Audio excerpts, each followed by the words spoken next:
Hello everyone, my name is Sarang and welcome to the Sarang मोरेज farm academy. तो आज के वीडियो में हम डिस्कस करने वाले हैं लिमिट टेस्ट फॉर आर्सेनिक।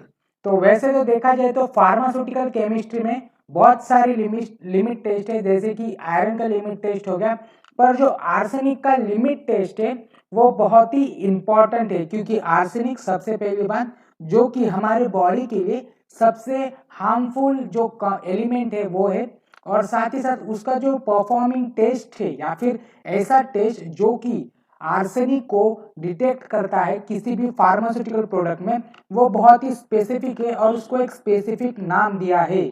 तो लिमिट टेस्ट फॉर आर्सेनिक, और उस टेस्ट का नाम है गुजेट्स टेस्ट इन द जोश series preparation with in for the D pharmacy exit exam preparation. Subject का नाम है फार्मास्यूटिकल केमिस्ट्री। तो आगे बढ़ते हैं फर्स्ट स्लाइड के ऊपर। तो जो पहला स्लाइड है लिमिट टेस्ट फॉर आर्सेनिक, जो कि इंट्रोडक्शन है, मैं सिर्फ इसका रिवीजन लेने वाला हूं। Arsenic is an undesirable and harmful purity in medicinal product. To separate it, pharmacopoeias had prescribed various limit tests for it. The test is known as Guzet's test and the apparatus मतलब ऐसा जो machine या फिर ऐसी assembly मशीनों की जो कि इस टेस्ट को परफॉर्म करता है, उस apparatus को हम बोलते हैं गुजेट्स apparatus। तो टेस्ट का नाम है गुजेट्स टेस्ट एंड जो मशीनरी या फिर जो apparatus है उसका नाम है गुजेट्स apparatus। तो basically the arsenic test is present in the sample is converted into arsenine gas, which is passed through mercuric chloride paper, which produces yellow stain. The intensity of yellow stain is proportional to arsenic present in the sample।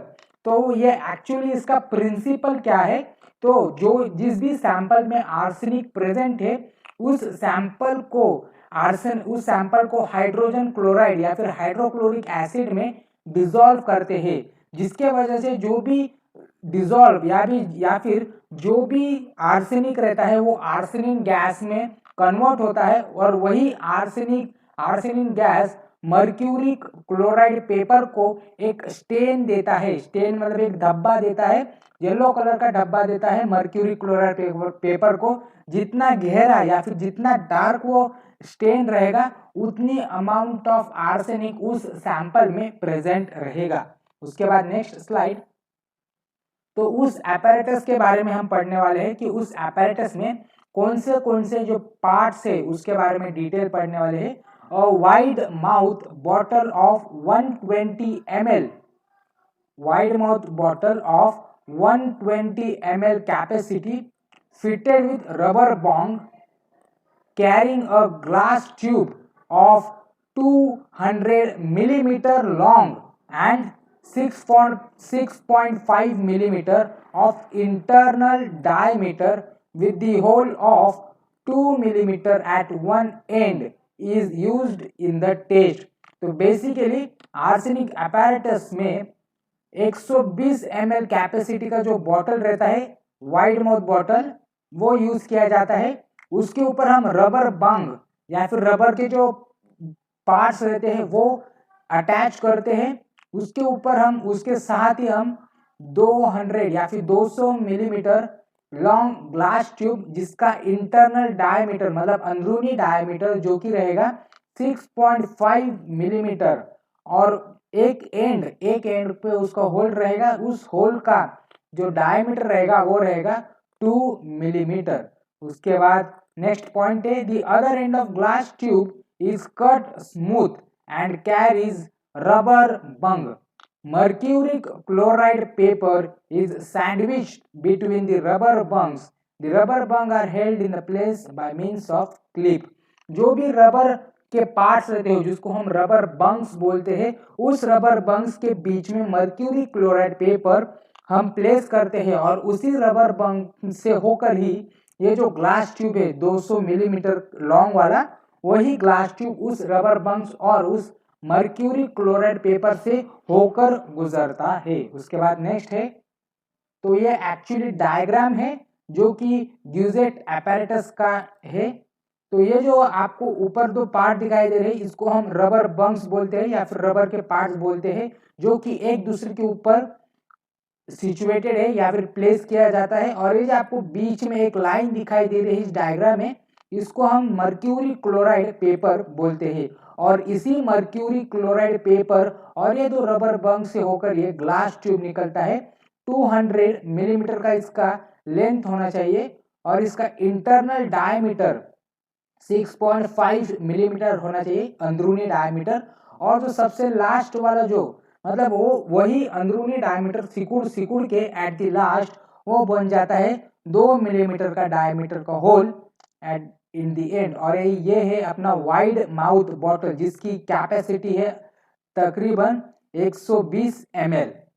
और ये जो clips के माध्यम से या फिर clips के आधार से ही इस रबर बंक्स को अटैच या फिर इस रबर बंक्स को ज्वाइंट किया जाता है। उसके बाद नेक्स्ट, तो जनरल टेस्ट के बारे में हम देखेंगे। अब एक्चुअल टेस्ट हम देखेंगे कि कैसे इस टेस्ट को परफॉर्म किया जाता है।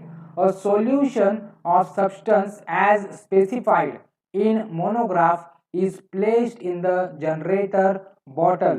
Potassium iodide 1 gram and zinc 10 gram AST is added.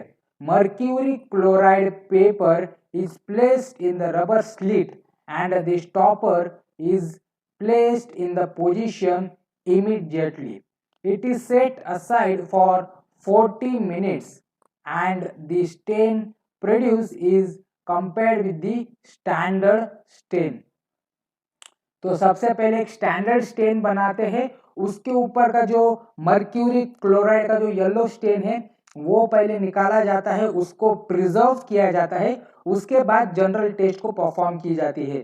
तो जनरल टेस्ट में एक्चुअली होता क्या है, जो भी जनरेटर बॉटल है मतलब या फिर हम उसे बोल सकते हैं वाइड माउथ बॉटल, उसमें पोटेशियम आयोडाइड ऐड किया जाता है 1 ग्राम और जिंक 10 ग्राम AST ऐड किया जाता है।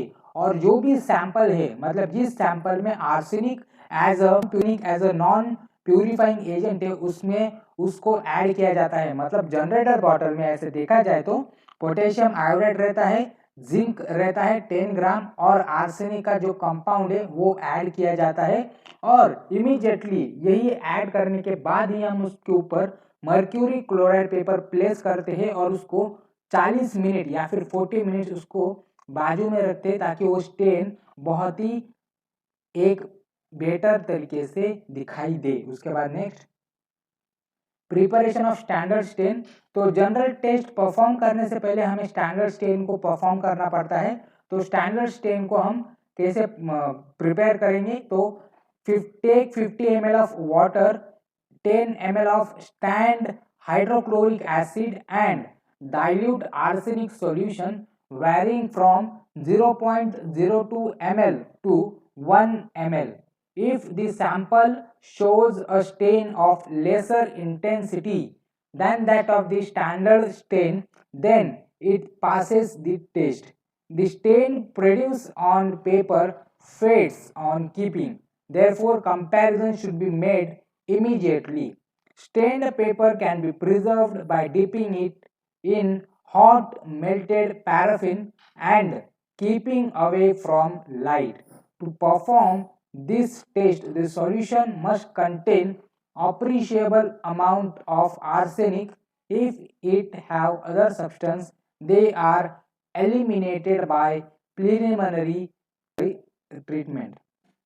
तो स्टैंडर्ड स्टेन प्रिपेयर करने के लिए 50 ml ऑफ वाटर लेते हैं, उसमें हम 10 ml of stand hydrochloric acid उसमें ऐड करते हैं और एक डाइल्यूट आर्सेनिक सॉल्यूशन ऐड करते हैं जिसमें आर्सेनिक की जो मात्रा या फिर आर्सेनिक का जो प्रोपोर्शन रहता है वो रहता है 0.02 ml से लेकर 1 ml तक। मतलब अगर मान लीजिए कि 10 ml का जो आर्सेनिक सॉल्यूशन है उसमें लगभग 1 ml का आर्सेनाइड प्रेजेंट होना चाहिए। जो स्टैंडर्ड स्टेन का जो सैंपल है अगर वो जो जनरल टेस्ट है उसके सैंपल से अगर ज़्यादा दिखाई दे रहा है या फिर जनरल सैंपल का जो स्टेन है स्टैंडर्ड स्टेन से लेस इंटेंस दिखाई दे रहा है, तो उस टेस्ट को, वो जनरल टेस्ट का जो सैंपल है वो पास कर दिया जाता है। उसके बाद next, for example if it haves carbonate, hydroxide and oxide, so brominated hydrochloric acid is used. Nitrates are heated with sulfuric acid to expel nitric acid. Iron, bismuth and antimony salts are taken in 20% HCl and distilled. Dyes and related compound are decomposed with sulfuric acid. तो जैसे देखा जाए कि sample में सिर्फ arsenic ही नहीं present रहेगा, तो उसमें बहुत सारे कंपाउंड प्रेजेंट रहेंगे, पर अगर हमें उस सैंपल के ऊपर आर्सेनिक का लिमिट टेस्ट मतलब ग्यूजेट टेस्ट उसके ऊपर परफॉर्म करना है, तो जो भी एक्स्ट्रा उसमें पार्टिकल्स प्रेजेंट है या फिर इम्प्योरिटीज प्रेजेंट है उसको हमें एलिमिनेट करना चाहिए इस टेस्ट को परफॉर्म करने से पहले। तो देखा जाए तो अगर सैंपल के अंदर आर्सेनिक के साथ carbonate, hydroxide and oxide present हो तो हमें उसे एलिमिनेट करना चाहिए या फिर उसे बाहर निकालना चाहिए with the help of brominated hydrochloric acid. अगर नाइट्रेट्स उसमें प्रेजेंट है तो वो हमें सल्फ्यूरिक एसिड को ट्रीट करने के साथ वो निकाल लेना चाहिए। और आयरन है, बिस्मुथ है या फिर एंटीमनी का जो सॉल्ट है अगर वो उसमें प्रेजेंट है तो हमें उस इम्प्योरिटी को या फिर इस कंपाउंड को, इस एलिमेंट को हमें 20% HCl के साथ रिएक्ट करना पड़ेगा उस सैंपल को, और उस जो सैंपल है उसको हमें डिस्टिल्ड करना पड़ेगा। अगर उस सैंपल में डाइज प्रेजेंट है या फिर रिलेटेड कंपाउंड प्रेजेंट है जैसे कि पिगमेंट हो गया या फिर कलर हो गया, तो हमें उस पिगमेंट या फिर उस डाइज को डिकम्पोज करना पड़ेगा with the help of sulphuric acid. तो अभी तक आपने लाइक नहीं किया है तो लाइक कीजिए, शेयर कीजिए, सब्सक्राइब कीजिए सारंग मोरेज फार्मा एकेडमी को। अगर आपको कोई पॉइंट के ऊपर डाउट है तो आप मुझे कमेंट सेक्शन में भी पूछ सकते हो। Thank you.